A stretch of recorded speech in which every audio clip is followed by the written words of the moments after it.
Sometime before Jesus took his disciples to the Garden of Gethsemane, Judas Iscariot, one of Jesus' 12 disciples, went to the chief priests and asked them, "What are you willing to give me if I deliver Jesus over to you?" They paid Judas 30 silver coins to carry out this deed.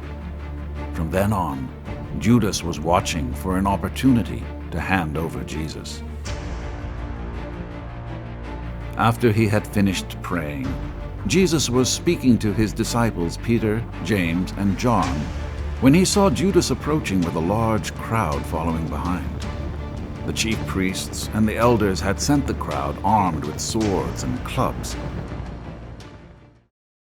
Because the people in the crowd did not know what Jesus looked like, Judas arranged a signal so that they would know which person to arrest. Judas said, "The one I kiss is the man. Arrest him." When Judas arrived at the garden, he walked right up to Jesus, said, "Greetings, Rabbi," and kissed him. Jesus looked at Judas and said, "Do what you came for, friend."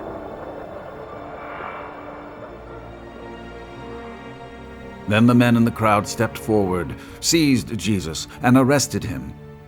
One of the disciples who came to pray with Jesus in the garden saw what was happening, so he drew his sword and struck the servant of the high priest, cutting off his ear.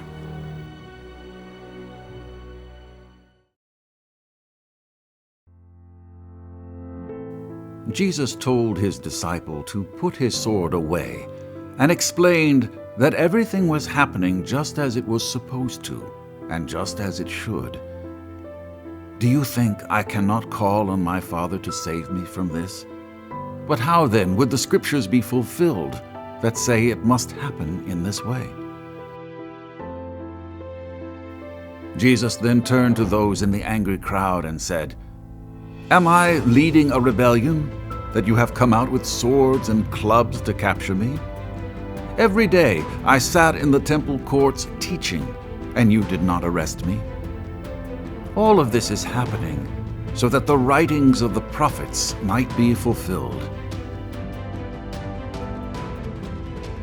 As it became clear that Jesus was going to be taken to the chief priests, Jesus' disciples fled in fear of being punished along with him. They abandoned Jesus